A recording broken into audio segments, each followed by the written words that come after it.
કે પ્રભુએ આ દિવસ દેખાડ્યો આપણને. પ્રભુની ઈચ્છા અને પ્રભુના પ્લાન પ્રમાણે પ્રભુએ અમને બોલાવી લીધા છે.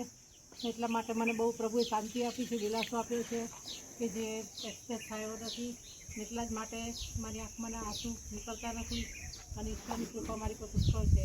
અને એટલા માટે મારા મમ્મીના જીવન માટે હું પુષ્કળ આભાર માનું છું કે તેઓ પ્રભુની બીક રાખીને આખું જીવન જીવ્યા અને એમણે ખૂબ જ પ્રભુના નામમાં ઘણા બધા કામ કર્યા અને જેનાથી પ્રભુને ખૂબ જ મહિમા મળ્યો છે.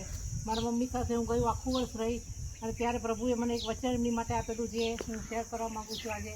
અને એ રેવલેશન પ્રકટીકરણ 14મી કલમ છે.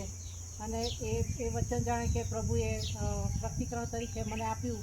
અને એ વચન આ લખેલું છે કે હવે પછી જે મરનારાઓ પ્રભુમાં મરણ પામે છે તેઓને ધન્ય છે. આત્મા કહે છે કે હા, તેઓ પોતાની મહેનતથી વિશ્રાંતિ લે છે કેમ કે તેઓના કામ તેઓની સાથે આવે છે. આ વચનનો અર્થ એવો થાય છે કે એમણે તે પોતાના કામથી વિશ્રાંતિ લીધી છે કારણ કે તેમના કામ જે દુનિયા પર તેમણે કર્યા એ બધા કામ તેઓની સાથે જ હશે. અને પ્રભુ પાસે જે રિવોર્ડ રાખી મૂક્યો છે પ્રભુએ તેઓને આપવા માટે, એ રિવોર્ડ લેવા માટે તેઓ પ્રભુની પાસે ગયા છે. એટલા માટે હું પ્રભુનો આભાર માનું છું.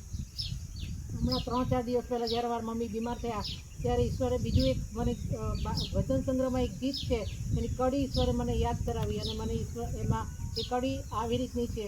મારા મમ્મી માટે પ્રભુએ મને આપી અને કહ્યું કે એમની જિંદગીની સેવા પૂરી થઈ છે અને સંપૂર્ણ જીત તુજ કૃપાથી, એટલે કે ઈશ્વરની કૃપાથી એમની જિંદગીની સેવા પૂરી થઈ અને એ કૃપાને કારણે મરણની બીક ન જાણું હું, કે જેનાથી મને મરણની બીક જાણતી નથી કારણ કે મરણના આ ટાઈમમાં ઈસુ મારી સાથે છે.